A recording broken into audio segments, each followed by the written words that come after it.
Hey, welcome to another edition of Kyle Meredith with.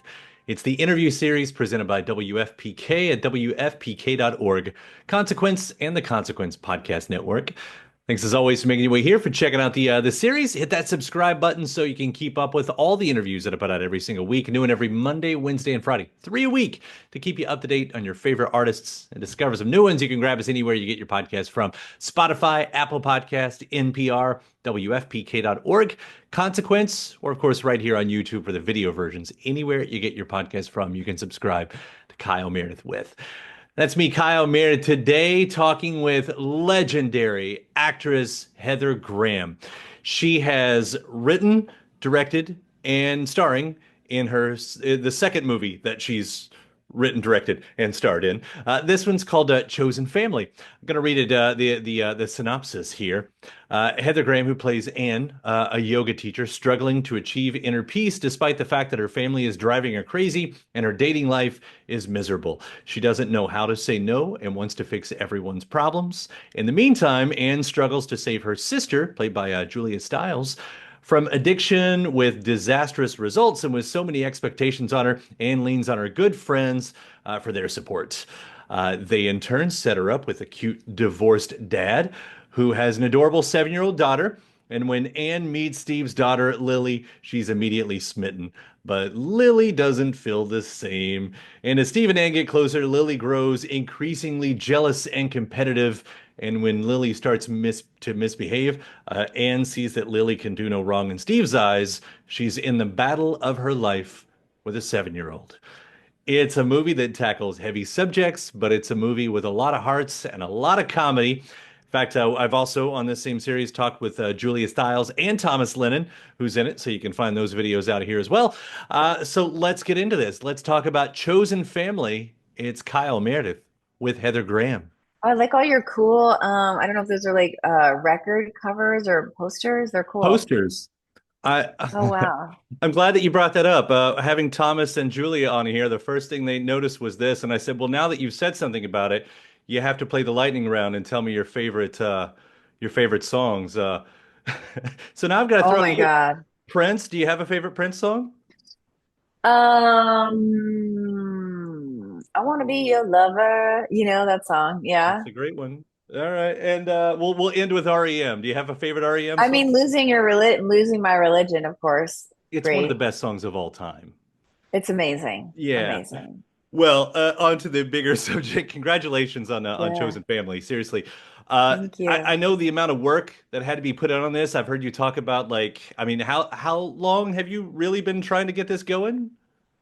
I mean, I think I've been working on it for 8 years, if not more. Yeah.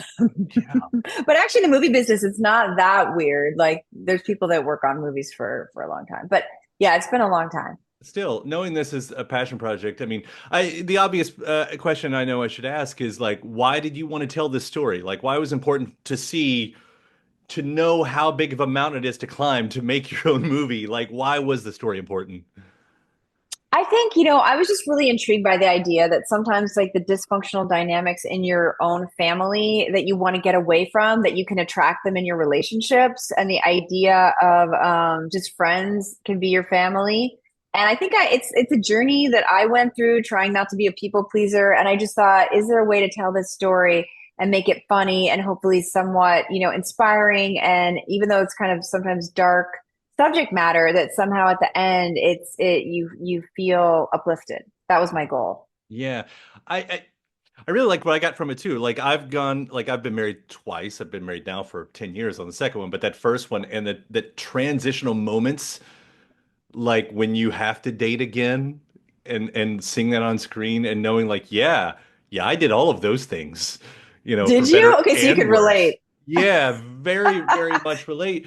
But like, That's so funny. and as the writer too, like I'd love to know because as you're talking about people pleasing really being at the core of this, but it does tell t several stories. I mean, there is the story of dating as an adult. There is the story of life after divorce and all that. Like how did that all come together for you? I mean, I think, the idea of, when you're dating someone and they have a kid and you don't have a kid and just trying to fit into their lives. And sometimes that kid and you're in kind of a step parent role really doesn't want you there. Just, how kind of awkward that could be and how do you handle it? And how does the, parent handle it? I think it could be a very difficult, painful thing. And at the same time, when I, step back from it, it is kind of funny. Hmm.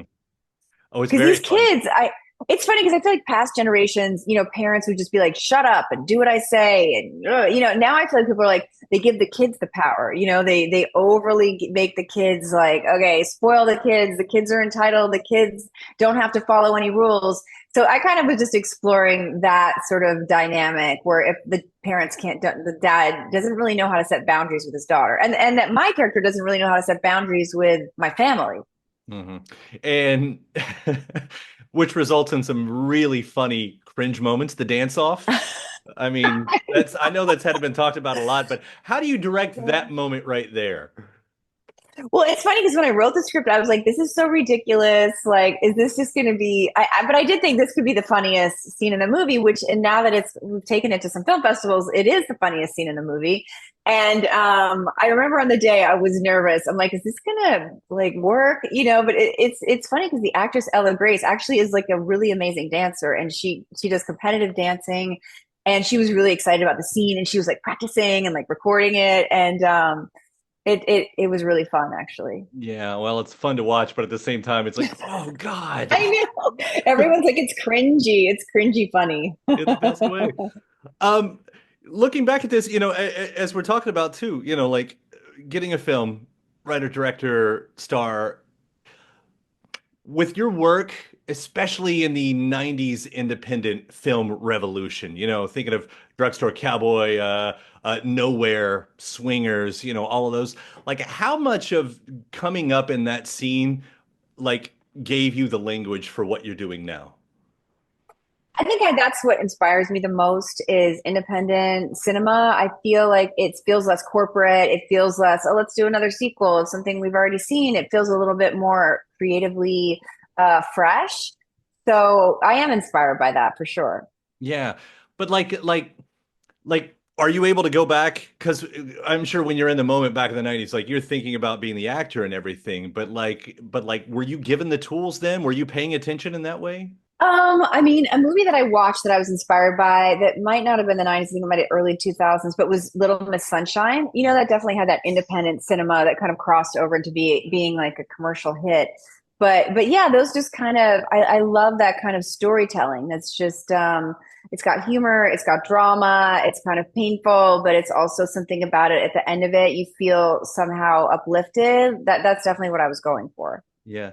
Do you feel like we're getting back to a point where that kind of culture can survive again? The independent I filmmaking as hope a mainstream? so. I think now with films that, they pretty much seem to only want to make tentpole movies and then you're putting like $60 million into like your advertising. So they don't want to make any mistakes. I think maybe in TV they take a little bit more risks, but it is fun still seeing independent movies get made and watching my movie get made. I love watching those independent movies that break through that people watch because I just feel like they're more creative. Yeah. Like for you, like how much of this is like just scratching your own itch versus, the way to stay busy, the way to stay in the game? I mean, yeah, I guess as an actor, you are sitting around going, okay, well, when am I going to work next? And it is fun to have something that you can have control over. Well, today I'm going to write this script, or I'm going to option this book, or I'm going to develop this project. It is fun to just have more control over your art. Yeah. Especially talking with Julia Stiles, who's also in the same boat, and even Thomas Lennon too, is, with all of his writing. Like how much do you I mean, talk he's to a very them? successful writer, and it's cool because Julia, while we were making the film, she was in like kind of the pre-production stages, and now she's made her film. So it's inspiring to watch, your contemporaries like doing cool stuff. Yeah. What's the benefits of having a director that's also an actor? I think actors, we definitely understand, because the director is looking at the whole thing from an overview, but when you're playing the role, then you're kind of the expert of your character. And so I do really respect actors when they come in that they really put the time and energy into, focusing on that particular character. And it's scary being an actor. Even if you're really successful, you could still be nervous. You still want to feel a level of support around you. So I can relate to that for sure. Are you ready to tackle another one? Yes, I do want to do another one, even though they're so it's so hard, but at the same time, I still want to do it again. Yeah, well, I love seeing you on here. Congratulations on it. Seriously, it's such a fun Thank movie. you. Thank And it you. was so Thanks for great talking talking to to you. me and talking to Julia and talking to Tom, and thanks for talking to all of us. Absolutely. It's my pleasure. Thank you. Take care. Thanks, Bye now. Kyle. And thanks to my guest. Also, thanks to you for checking out the episode in the series. Before you get out of here, hit that subscribe button. Again, you get 3 brand new interviews every single week. New one every Monday, Wednesday, and Friday at right here on YouTube, or of course anywhere in podcast land, including iTunes, Apple Podcasts, Spotify, Podchaser, NPR, or WFPK.org as well. A great way to keep up with your favorite artists and discover new ones as well. Then after that, actually head over to WFPK.org. That's where I do a show Monday through Friday, 6 p.m. Eastern. It's an hour full of song premieres, music news, anniversary spins, bonus interviews, Monday through Friday, 6 p.m. Eastern at WFPK.org. Consequence has your music and film news. You can also find me on the social media spots, Facebook, Instagram, mostly on Twitter. All 3 of them, the address is at Kyle Meredith. Do hope you like and follow along. That does it for another edition. I'm Kyle Meredith. I'll see you next time.